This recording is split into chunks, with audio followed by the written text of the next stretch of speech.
And this is what we like to do. We like you, Father, to move within our midst, to accomplish your holy purpose, to do your will. And may you purify even our motives for being here today. Ano mang nakikita niyo, Lord, na mga kagustuhan namin na hindi ka nais-nais, inyo, Panginoong, puksain sa liwanag ng inyong kaluwalhatian. At kami na pasasakop ng lubos sa inyo, asking you, do your will in our midst. We praise you and thank you, Father, and we ask you to speak to us powerfully in Jesus' mighty name. Secrets that Jesus loves. Ano po kaya ang mga lihim at mga sikreto na kanais-nais sa Panginoon? Matthew chapter 6, verses 1 to 4. Be careful not to do your acts of righteousness before men, to be seen by them. If you do, you will have no reward from your Father in heaven. So when you give to the needy, do not announce it with trumpets, as the hypocrites do in the synagogues and on the streets, to be honored by men. I tell you the truth, they have received their reward in full. But when you give to the needy, do not let your left hand know what your right hand is doing, so that your giving may be in secret. Then your Father who is in secret, who sees what is done in secret, will reward you. And may the Lord continue to bless us by giving us the key to understand His words. So we're going to talk about secrets that Jesus loves, and one of that is secret giving. Giving to the needy, very especially. So ano po yung tinuturo sa atin? Give to the needy without publicity. Publicity and human praise will be the reward, and it's all the reward that you will ever get.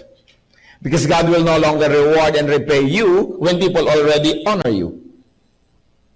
Kaya hindi dapat na ipinagmamalaki, ipinagyayabang, ipinamamalita ang mga pagbibigay natin, lalong-lalo sa mga nangangailangan, sapagkat oras na tayo napuri na ng tao, naparangalan na ng tao, nabigyan pa ng plake, na ipagpagawa ng monumento, kung ano man yon, wala na tayong maaasahan pa na gantimpala mula sa Panginoon.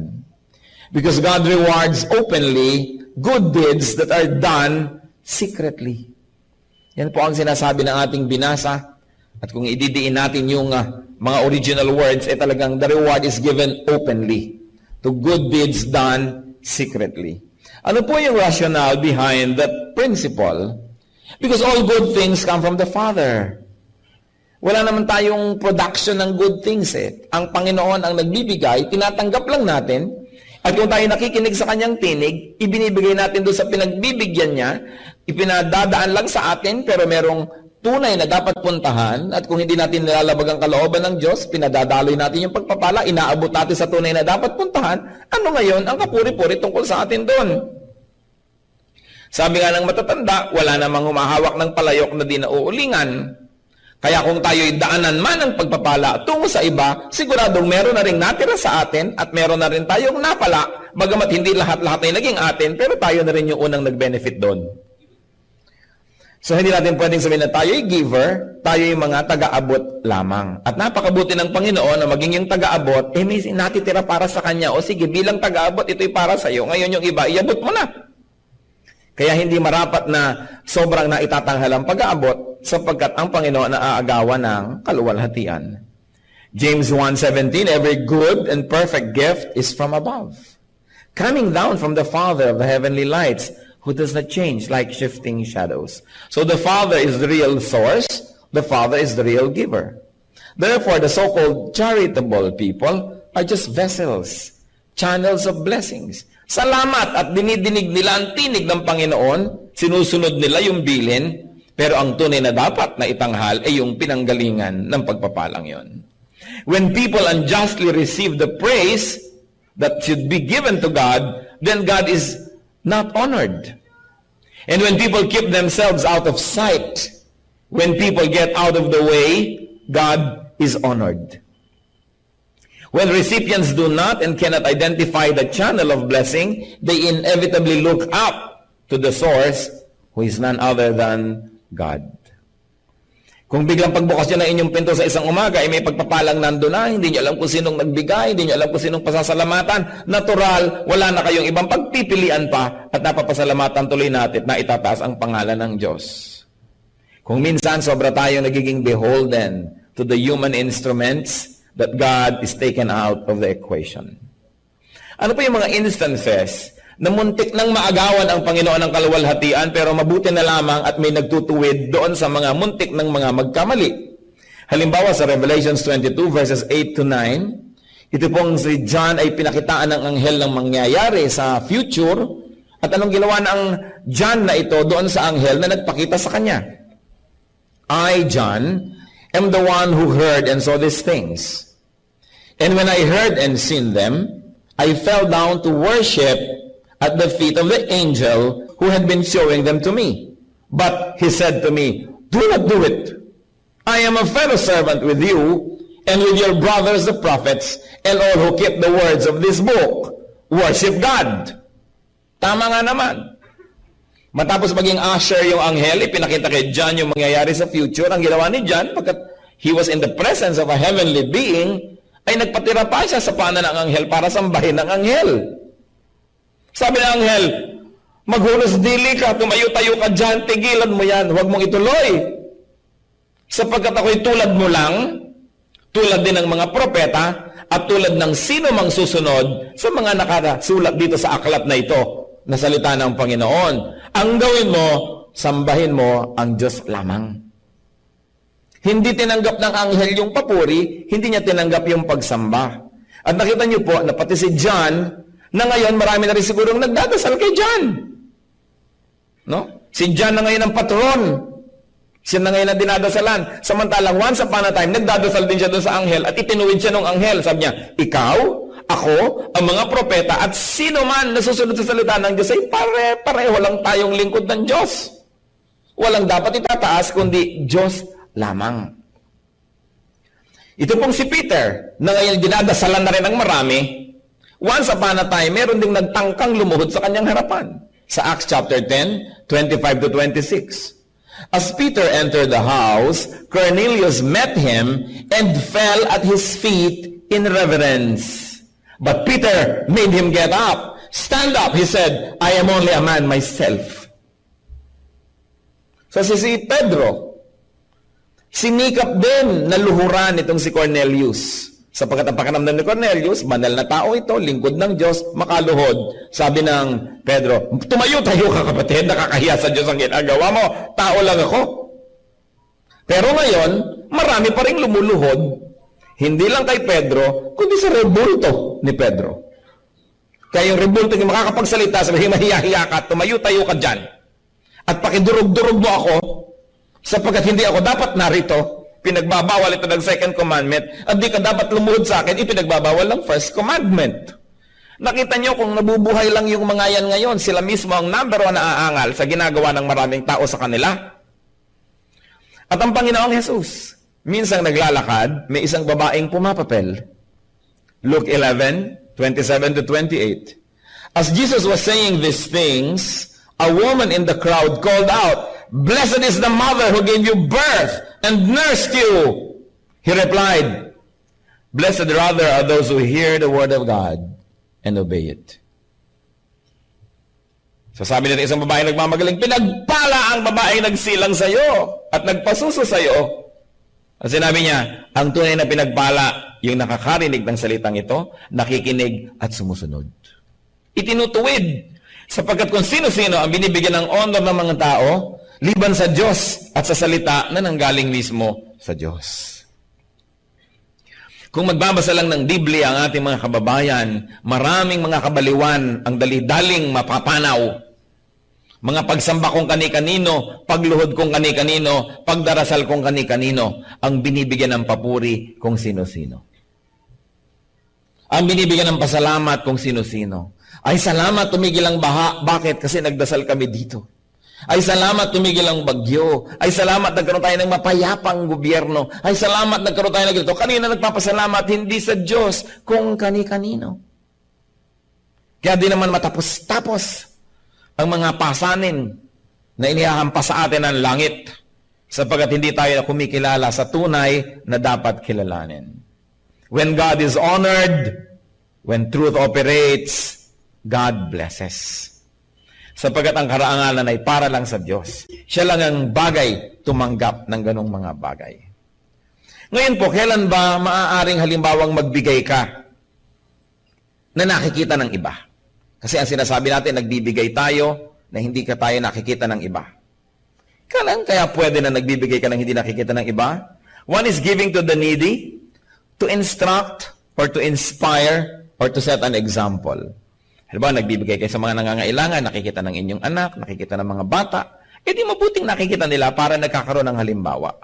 O nakikita tayo ng iba para naman tayo itularan, para makita rin nila, ma-inspire din sila, pero wala tayong mga iniisip to promote ourselves. But at the least, we allow our good deeds to be seen so that they may become good examples to others.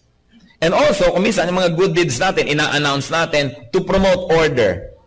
Halimbawa, magdodonate kayo sa isang church, sa isang institution, hihingi kayo ng resibo. Hindi dahil gusto nyo mapalagay ang pangalan nyo sa resibo, hindi dahil gusto nyo purihin ang inyong sarili, kundi para magkaroon ng kaayusan. Baka naman yung pinag-abutan ninyo, hindi na makarating doon sa kaban, yung dapat na makarating doon, kaya hihingi tayo ng resibo. Hindi masama yun. And I urge Christians, whenever you give, lalong-lalo hindi kasabay ng collection o ng offering, individually, ibinibigay-bigay, huwag kayong abot ng abot kung kani-kanino. At dapat humihingi kayo ng receipt para merong kaayusan. Yung iba kasi sobrang polite, teka po, igagawa ko kayong receipt, wag na, may tiwala naman ako sa'yo. Hindi naman yung pagtitiwala nyo o kawalan ng tiwala ang pinag-uusapan, kundi para may kaayusan. Kaya hindi rin natin itinatago, yung ba may public offering, nagbibigay din tayo. Kasi public collection, alam naman isa-isang mag-abot, di ang haba na ng istorya nun. So, to promote order, it's also not so bad, no? Not bad at all, na makita rin ng iba. And of course, it is not bad to be seen when there is no intention to glorify ourselves. Kaya sasabi sa 1 Samuel 16 verse 7, the Lord looks at the heart. Sa puso naman natin tumitingin ang Panginoon. So there are actions that have to be made public to set an example or to instruct. So what is good whenever it comes to giving? It's good whenever there's a giver and a recipient. It's good. But what is better? When the giver is unknown, it is better. And what is best? When even the recipient is unknown to the giver. Na nagbibigay tayo na hindi ka nagbibigay na alam mo yung binigyan. Kaya tuloy kung minsan may superiority complex ka na rin. Nagde-demand ka na rin ng special treatment. Kasi binibigyan mo. Akala mo na rin kasi ikaw yung nagbibigay. Pero siyempre, you don't throw naman your good things in the air at bahala na kung kanino mapunta yon. Hindi ganon. But sometimes there are institutions we can trust. Na ito po ang gusto kong itulong kung kaninong nangangailangan, kayong nakakaalam kung sino yon, kayo na ang magparating, maski hindi ko na malaman kung sino yon. Pero kailangan siyempre napatunayan na ng institusyon na katiwa-tiwala naman na gawin ang ganong mga transaksyon. So, secret giving is honorable to God. What else? Matthew 6, verses 5 to 6. And when you pray, do not be like the hypocrites. For they love to pray standing in the synagogues and on the street corners to be seen by men. I tell you the truth, they have received their reward in full. But when you pray, go into your room, close the door, and pray to your Father who is unseen. Then your Father who sees what is done in secret will reward you. And may I be emphatic, this is the Lord Jesus speaking. Pati po yung ating binasa kanina na tungkol sa secret giving. Ito yung tinatawag na beatitudes ng Panginoon, yung kanyang mga sermon na galing yun mismo sa kanyang labi. So what other secret is loved by Jesus? Secret prayer. So do not pray for the sake of publicity.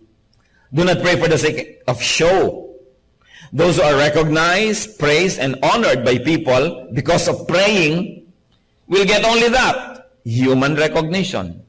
Wala nang hihigit pa ron, yun na. Pag napuri ka ng tao, uy, siya madadasalin, uy, siya ay banal.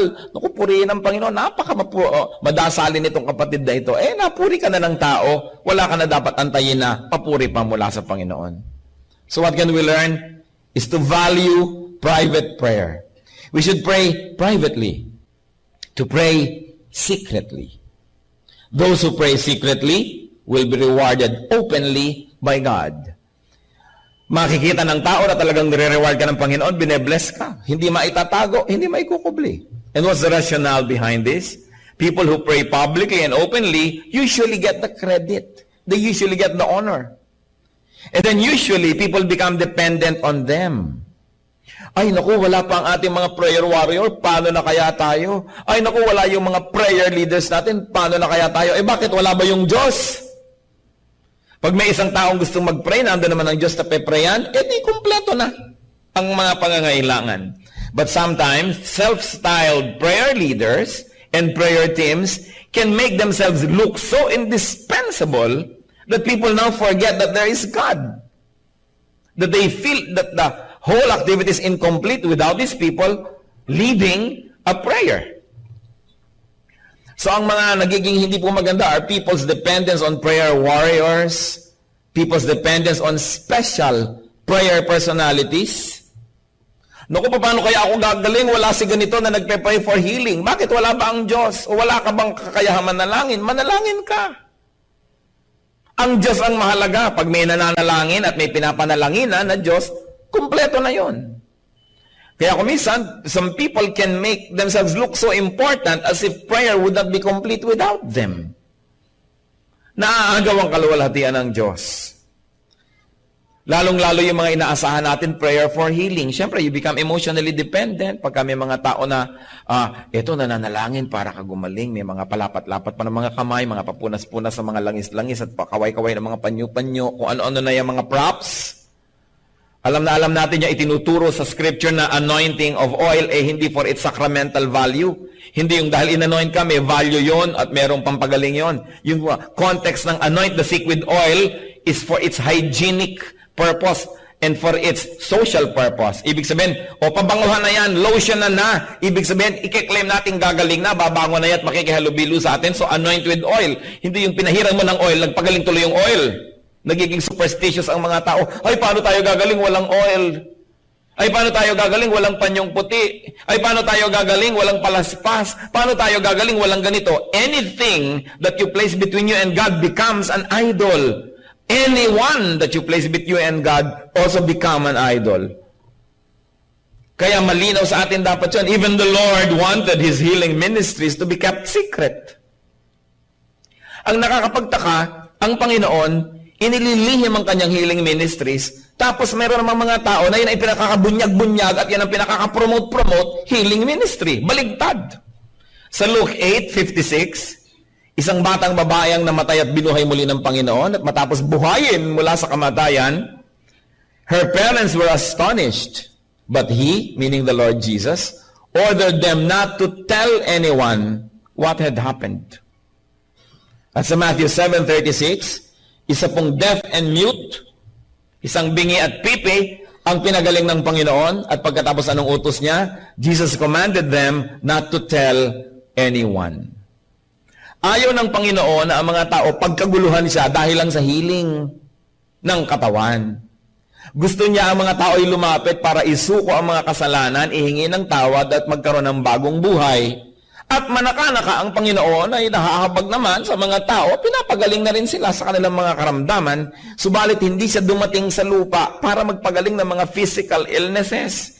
Dumating siya para magturo tungkol sa kasalanan at ang mga tao ay gumaling sa kanilang spiritual illnesses. At bonus na lang kung yung physical illness ay mapasama sa pinagaling.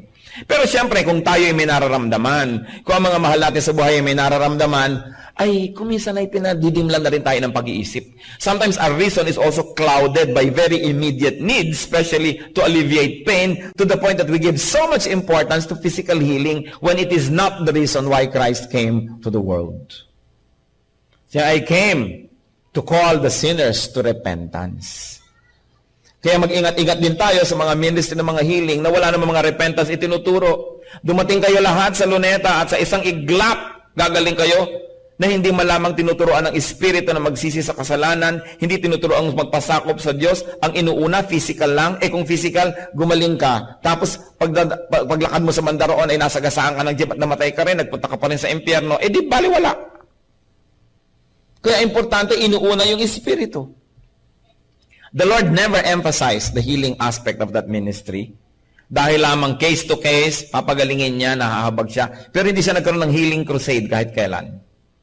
3:00 ng hapon, sa darating na linggo, magkita-kita tayo sa Gethsemane at may healing crusade. Walang ganun. Bagamat healing is available to people in faith, Pero hindi yun ang number one. Ipinalilihim nga ng Panginoon. So beware of persons who publicize too much the aspect of prayer and especially prayer for healing. That they place themselves nearly indispensable in the economy of God. Meron pang mga akala mo mga prayer franchise holders. Nangyayari kahit sa ating bansa. There was once when there was a group who wanted to lead a big prayer rally. No? At mayroong tumutol ng grupo, sabi, prayer yan, dapat kami. Kasi kami ang kilala na prayer ministry. Bakit kayo? At kutakot-takot na sigalot ang nangyari on national level, mga kapatid, kung sino ang dapat manguna sa prayer. Nakakahiya. Kasi walang may franchise sa prayer, ang lahat ng anak ng Diyos ay maaari manalangin at dapat manalangin. Hindi masyadong ini-specialize ng ganyan mga bagay na yung mga iba hindi na nagpe-pray kasi meron namang prayer warrior na nagpe-pray. Everybody should be prayerful. So, kailangan nakikita po yung even our secret prayer. Importante yung public prayer kung ito ay talagang collective prayer, nakikita ang ating unity, pero hindi yun ang lahat-lahat. Napakahalaga rin po ng personal, secret prayer na kayo lang at ang Diyos ang nag-uusap. It is important. At ano pa po ang gusto ng Panginoon ng mga lihim sa ating buhay? Matthew 6:16 to 18. When you fast, do not look somber as the hypocrites do, for they disfigure their faces to show men they are fasting. I tell you the truth, they have received their reward in full. But when you fast, put oil on your head. Ito na naman yung anoint people with oil. Hindi ito for healing, kundi parang pabango, pampapresko. It is really for hygiene and for social use.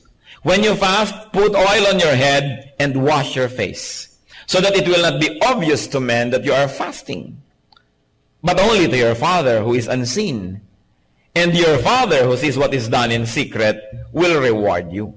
So ano pong mahalaga? The secret that Jesus loves? Secret fasting. Fasting should not be announced through physical display. Huy, bakit ganyan ang mukha mo? Humpak na humpak ang pisngi mo. Nagfa-fast kasi ako eh. Sacrifice should not be announced through any hint. Na, alam mo, hindi na kami kakain ngayon eh. Nag-iisip nga kami ng lunch ngayon eh. Bakit? Eh kasi ipapadala namin sa charity ang aming pang-lunch. Huwag na kayo maingay. Huwag nang ipagmakaingay pa. Self-denial and sacrifice, works of piety, should not be leaked, should not be suggested or hinted, should not be publicized for self-glorification. Mahalaga yung privately. Ang Panginoon lang nakakakita. Being praised by people when you fast or sacrifice is all the reward that show-offs will get. Wala nang iba. Kaya dapat po tayong mga anak ng Diyos na nagpapahalaga na tayo ay makabigay ng kaluguran sa Diyos, na ang Panginoon ay matuwa sa atin. Pinakakalihim-lihim natin ang mga ginagawa nating mabuti, pinakakalihim-lihim natin ating mga sakripisyo, hindi natin binubunyag-bunyag, sapagkat oras na ikaw ay itinanghal na ng tao, yun na ang premyo mo, wala nang iba. At hindi lang premyo, kundi baka na-offend pa ang Panginoon kasi naagawan mo siya ng kaluwalhatian. Pious acts done secretly are openly rewarded by God. Hindi yung magbibigay ka ng donation at cheque kasing laki ng blackboard. Para kitang-kita ng camera, malaki pa sa tao, no? Para maluwalhati ka. Hindi naman charity yan eh. Bigay po ng kumpanya, naka-charge sa advertising fund nila yan. Hindi yan talaga ibinigay. Yan ay advertising. Kasi habang inaabot, yun naman pobreng umaabot, malaki pa sa kanya yung litrato ng cheque. Actually, tingnan nyo kung saan naka-charge sa advertising. Hindi nagbigay, nag-invest. Fasting or giving must be done in secret. And fasting persons and fasting societies get praise. They get the praise. Sa kanila nagkakaroon ng sobrang utang na loob yung mga tao. Nawawala ang Diyos sa equation. Kaya naman, nawawala ng kabuluhan. Tatlong mga secrets that Jesus loves. Secret prayer, secret giving, Secret fasting. Ano po ang context ng pagtuturo ng Panginoon nito? The Lord was reacting to and correcting and balancing the religious orientation of His time, of the people of His time. The people have become too public and showy. They have become performers. Religion has become a show. And people have become pleasers of men. There was too much emphasis to public and outward religiosity. Puro na lang pang outward. Ano ang isusuot ng mga pare? Ilang buhol ang mga borlas ng kanilang mga suot? Gaano kahaba ba ang kanilang mga balbas-balbas at kung ano-ano? Ano ba ang kulay dapat ng ganito? Puro na lang pang labas ang naging mahalaga. Kailan tatayo, kailan uupo, kailan luluhod. Nagiging ritual ang pananampalataya. Kahit na magmemorya ka ng panalangin, bigkasin mo ng bigkasin ang hindi mo naman naiintindihan at dinidibdib, panglabas. At ito po ang gustong ituwid ng Panginoon. Nag-focus lang nga siya sa fasting, sa prayer at sa giving, pero pwede natin itong palawakin sa lahat ng larangan ng ating pananampalataya na hindi lang yung nakikita ng kapwa ang mahalaga, kundi kung ano yung nangyayari sa ating kalooban, kung ano yung private. Tulad ng binanggit sa nauna nating mensahe. Hindi lang good manners ang hinahanap sa atin ng Diyos, na nakangiti ka pero naiinis ka sa iyong kapwa, nakangiti ka. At least nakangiti ka, may good manners ka. But spirituality is beyond good manners. Dapat nakangiti ka pero hindi ka naman galit sa loob, kundi nakangiti ka sa labas at sa loob ay nakangiti ka rin kahit talagang tunay siyang nakakainis kasi tayo ay nagbago na, marunong tayo magpatawad, marunong tayo magpasensya, so nakangiti ka sa labas pero hindi lang etiquette, kundi yun ang tunay mong niloloob. Mahalaga na nag-a-agree yung nasa loob at nasa labas. Kasi pag hindi nag-a-agree yung nasa loob at nasa labas, nagkakaroon tayong sakit. Nagpapanggap ka. Sobra ang stress ng iyong buhay. Ngayon ang sasabihin niya, hindi na ako magpapanggap, talagang kakalmutin ko na yung kinakainisan ko. Hindi naman. First step yung nagtitimpi ka, panglabas, mukha kang maayos at payapa, maganda. Pero lagyan niya ng counterpart sa loob. Ibig sabihin, nagbagong loob na tayo, naghunos dili. Kaya yung tunay na pinanggagalingan ng ngiting yun, ay isang pusong nakangiti rin doon sa loob. Pagbabago sa kalooban. Kadalasan ang ginagawa ng maraming Kristiyano is nothing but just good manners. Kumusta ka kapatid? Nagkakamayan pa rin anino nila, nagsusuntukan. Hindi sapat yun, bagamat at least hindi tunay na nagsuntukan physically. Pero pag nagsusuntukan kayo spiritually, kahit physically, nagkakamayan kayo, ang nakikita ng langit ay yung parehong yun. At ang mahalaga, yung spiritual reality. Because God looks at the heart. So it is not enough that we are cordial. It is not enough that we are polite. But we must always surrender ourselves to the work of the Holy Spirit so that inwardly, we have really become kind and good and gracious and forgiving. That it is really what is depicted outside, yung totoong nangyayari sa ating kalooban. Ang mahalaga po, tulad ng sinasabi sa 1 Peter 3:3-4, your beauty should not come from outward adornment, such as braided hair and the wearing of gold jewelry and fine clothes. Instead, it should be that of your inner self, the unfading beauty of a gentle and quiet spirit, which is of great worth in God's sight. Now, before you get 1 Peter wrongly, hindi niya sinasabing huwag kayong magsuklay. Hindi niya sinasabing huwag kayong magsuot ng magagarang mga kagamitan o kahit ng mga alahas, lalo malinis naman ang pinanggalingan. Hindi po yun. Ang sinasabi, hindi sapat na maganda ang nasa labas tapos pangit ang nasa loob. Kailangan unahin nyo yung nasa loob. Pero hindi naman sinasabing kung maganda ang yung kalooban, hindi baling pangit na yung nasa labas. Hindi yan kasi people treated this as extreme eh. Minamaliit na nila yung mga nag-aayos, nagpupustura. Hindi yung masama. Lalo't galing naman sa mabuti yung isinusuot nyo sa inyong katawan. Ang point, hindi yun ang mahalaga kung sa kalooban naman ay napakapangit. Ngayon, maganda ka na sa loob at sa labas pa, di glory to God. Salamat. Because God is a God of beauty. So in giving, what matters is it is not what is openly given, but what is secretly withheld. Di po ba pinag-uusapan nga natin, hindi lang yung nakikita sa labas ang mahalaga, kundi yung nasa loob? Kaya kahit naman sa giving, hindi lang din yung nakikita sa labas ang mahalaga, kundi yung nasa loob. Not only what is openly given, but also what is secretly withheld. So Mark 12, 42 to 44. But a poor widow came and put in 2 very small copper coins, worth only a fraction of a penny. So sa collection box noong temple. Calling his disciples to him, Jesus said, I tell you the truth, the poor widow has put more into the treasury than all the others. Paano nangyari yun? Dadalawang kusing lang yung hinulog niya, yung iba ang lalakas, bagsakan. Nung nagbagsak yung mga mayayaman, blag, blag, blag, blag, siguro yung magbarya nila. Itong babae naman, sabi, kasi ang liit-liit nung coin hinulog. Pero sabi nila, pinakamaraming hinulog yan. Paano po nangyari? Sabi niya sa verse 44, they gave out of their wealth, but she, out of her poverty, put in everything, all she had to live on.